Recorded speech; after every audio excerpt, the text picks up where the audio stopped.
problems like that before. This game messed me up so bad. I'm having trouble messing with with the stream here. That's how messed up this game was. Okay, I think we're good. Are we chill? Everything good? I think we're good. Okay. What up, Suns fans? Suns lose again, twice in a row now, as we're now on a two-game losing streak. This time to the Miami Heat. Final score: Miami Heat 121 and Suns 111. We will talk about this all and more in just a few seconds. Gorgeous move from Bradley Beal. Personally, I feel like that brother needed help. Devin Booker with the clutch three. Suns lose again without Kevin Durant. I believe the record is now 1-8 without KD on this team. As Suns now lose to the Miami Heat by 10 in Miami on this road trip. And I'm no jersey tonight because I have a statement. There needs to be things said on this team. If you've been watching this, this team needs to make a change. It's it's been quite obvious in the past couple of days. I'm a little more mellow when it comes to like making changes on this team, but I think the point is definitely at way past that this there needs to be a change. And I've stated that a while ago, saying there needs to be trades already away. Although I'm not too good at making trades, so that's not really my area of expertise. But I will say that there is problems on this team, and there has been for a while. I guess we could just jump right into it. With tonight's biggest problem was, other than the 60 points that the Suns allowed in the paint, yeah, the Heat are just a really tall team, and when you have only guards out there trying to just try to defend them at all, you're going to get a lot of fouls and you're going to get blasted in the in the paint a lot. So I don't really think anyone was surprised that we got blasted in the paint. That's just kind of what happens when you have small teams. But I think tonight's biggest problems, getting right into it, is Devin Booker right off the bat. I mean, he had 21 points, all right, 6 of 16. Another bad night for Book. Um, really, the 21 points is all that. That's the biggest problem. Tonight, our main scorer was Royce O'Neal. We'll talk more about him in just a couple of seconds about his career night. But why is Royce O'Neal the team leader on this team? Devin Booker, as much as flack as I've given him over the last couple of games, um, one, he's been leading this team in scoring. So this is the first time, I think, in like the last 6 games that Devin Booker hasn't led the Suns in scoring. But tonight it's really bad. He should have definitely had more, and I think it really has to do with Book's mindset. And this is getting really deep down into what I think Book just is. A lot of people have been saying that Book is now washed this season. I want to call him exactly washed. He's not uh, like a role player at that point. He could still elevate, and he has sparks. He has shown sparks of it. All right. Example, a recent one is the Minnesota game. He had 40 points, right? Book is still can't be that Book, right? He can still score, he can still defend, right? It's just he doesn't bring that energy every night. And a lot of Suns fans have been questioning him. Some Suns fans just say trade him right off the bat, which I say is way too trigger happy. And I mean, Book, he's one of like our best players. I know he doesn't act like it most of the nights, but like he's still one of the best players on this Suns roster when he really just starts playing his game, his brand of basketball that we've all known, come and loved and supported him for. But I think one of the main issues with Book is that his mindset nowadays.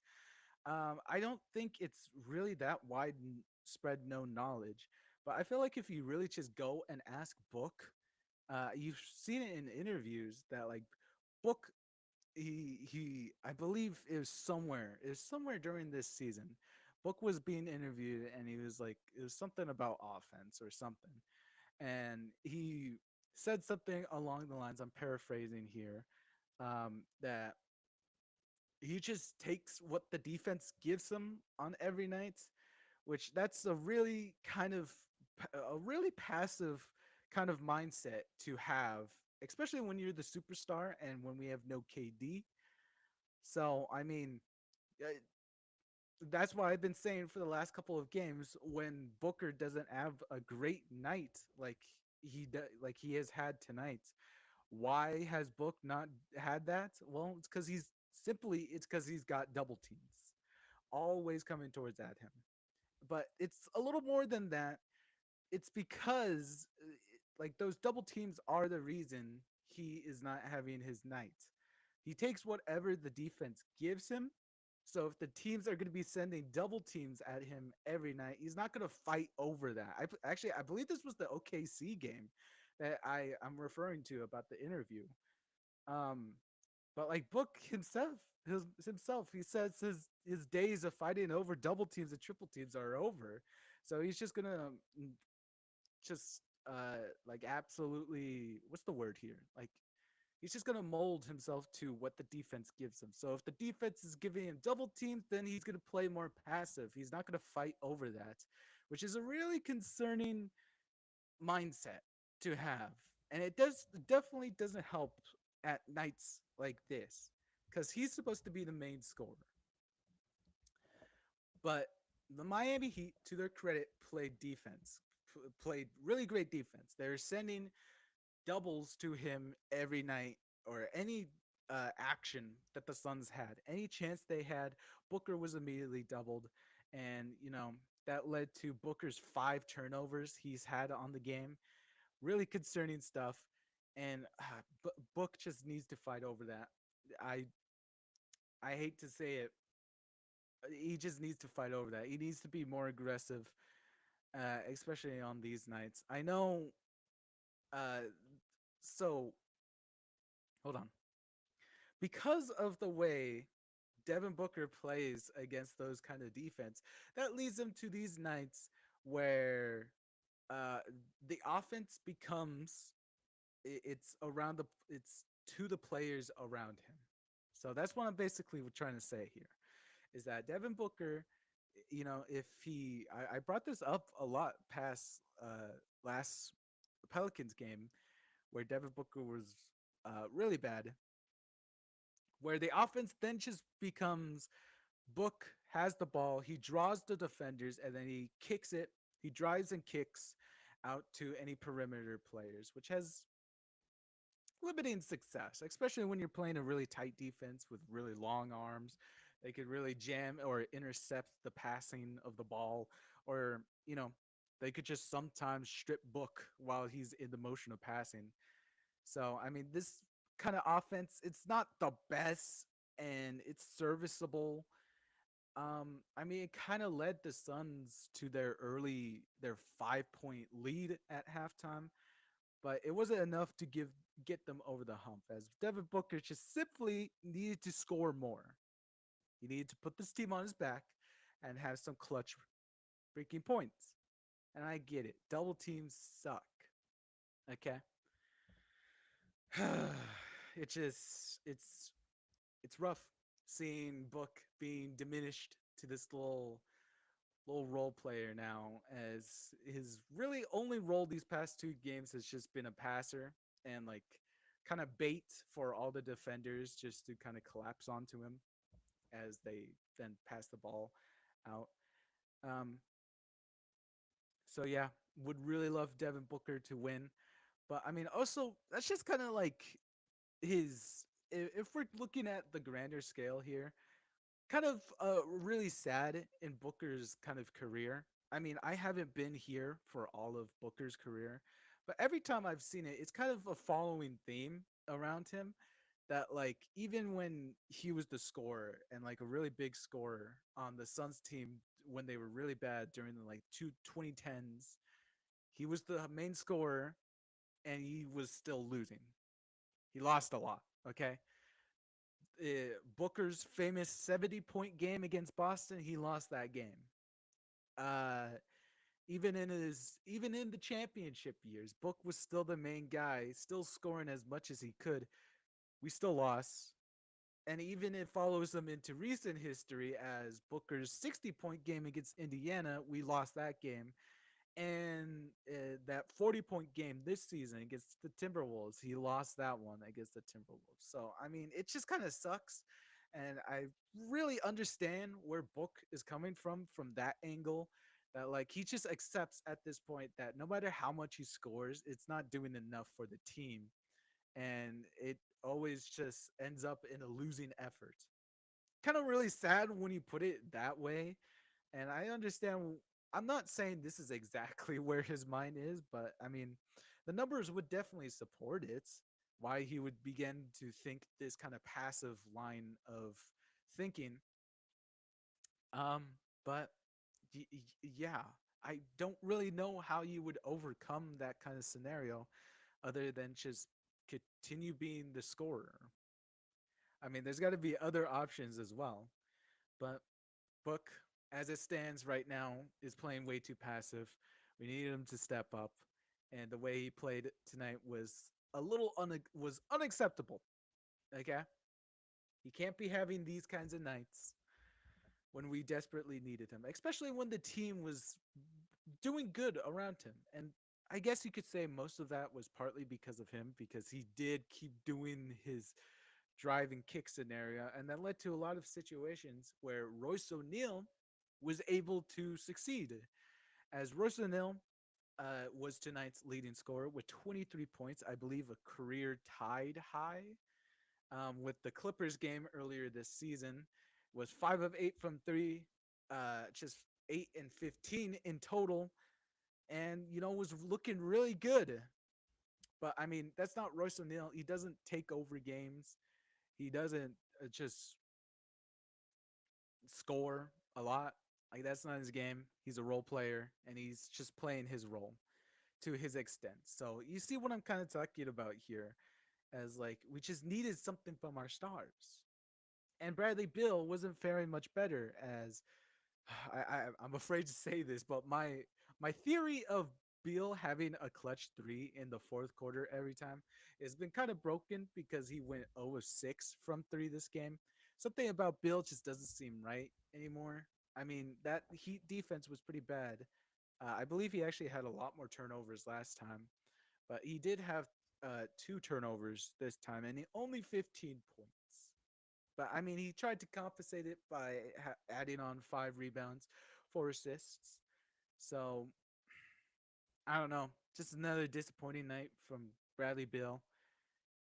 Would have loved to see him do more, but again, just really passive. And I'm really thinking that he was just following what Book uh, was doing out there, since that's his co-star.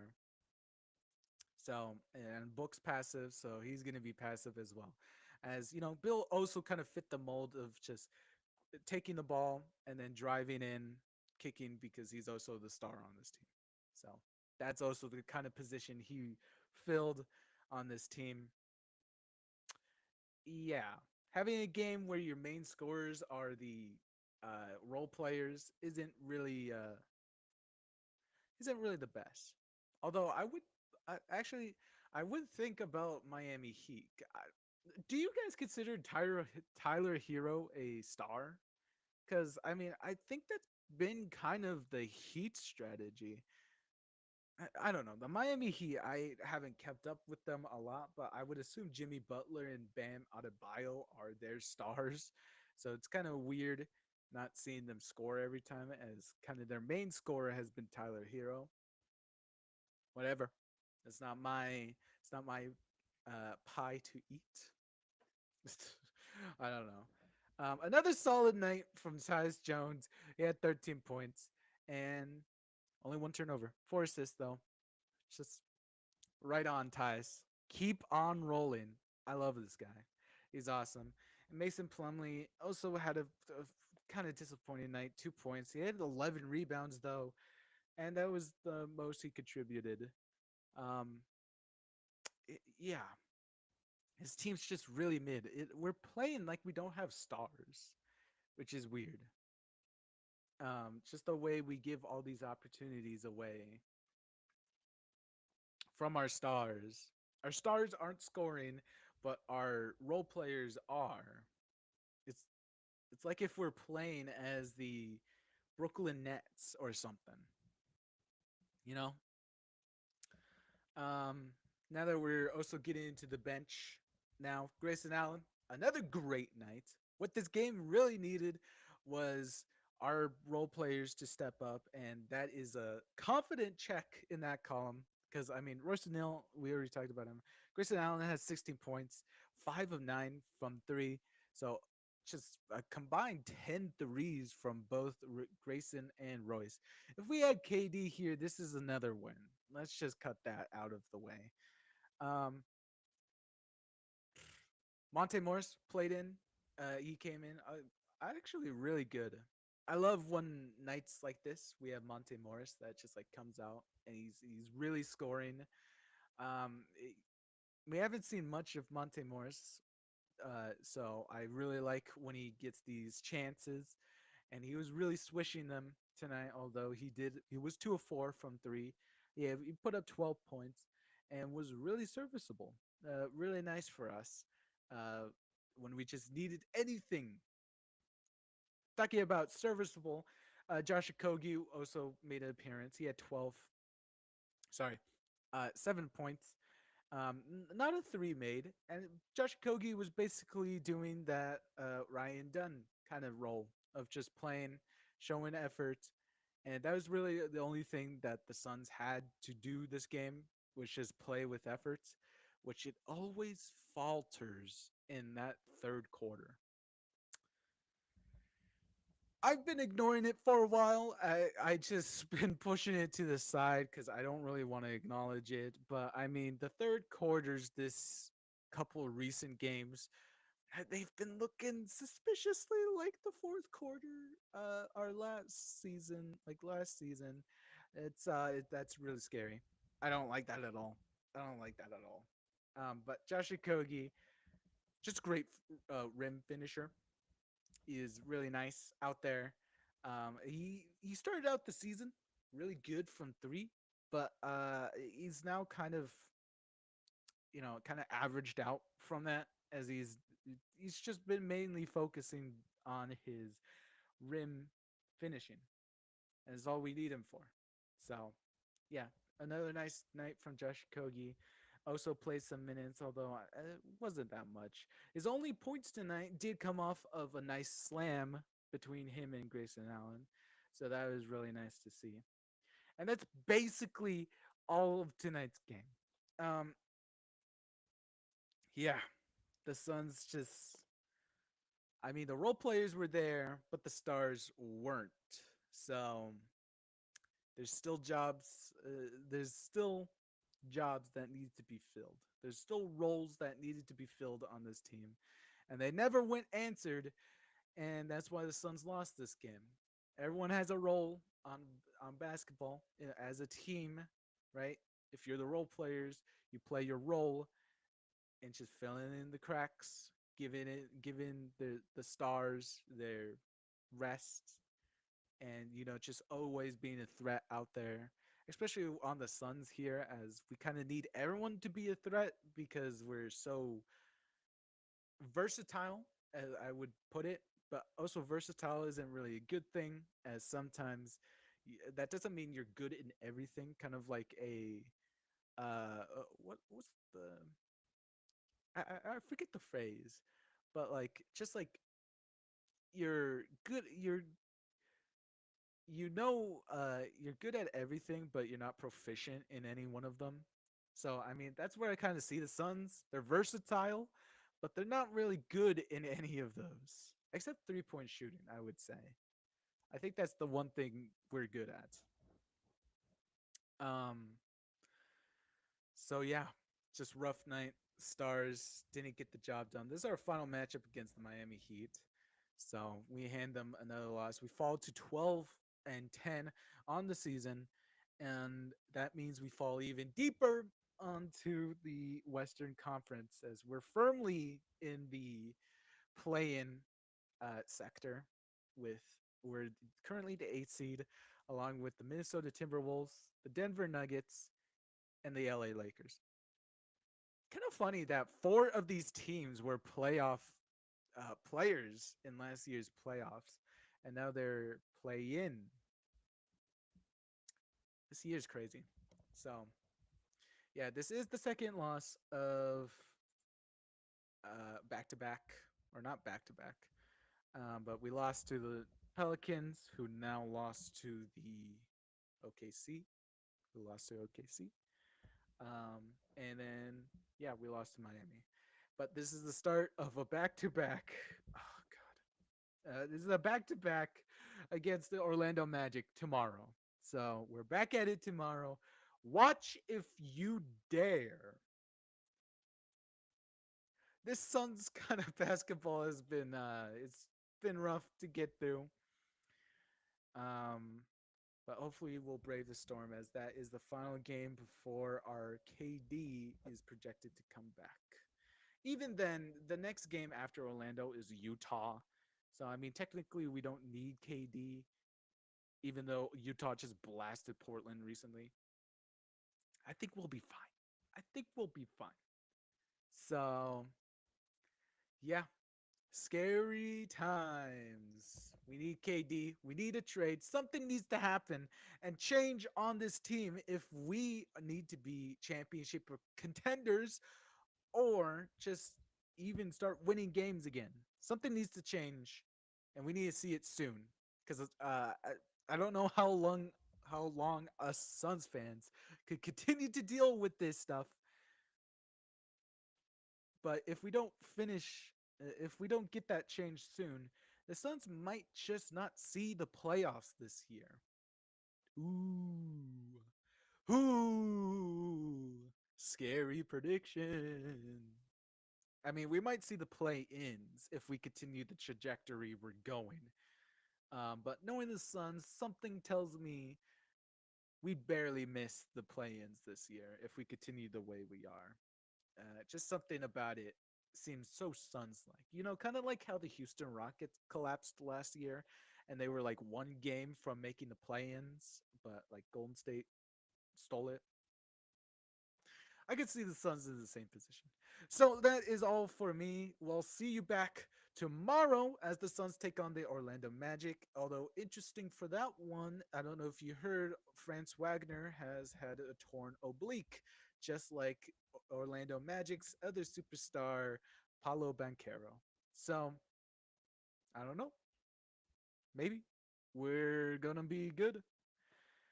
Maybe we could get something going in these next 3 games. I could definitely see a streak starting before Christmas. Although let's not get our hopes up too much, and let's just try to finish out the rest of December.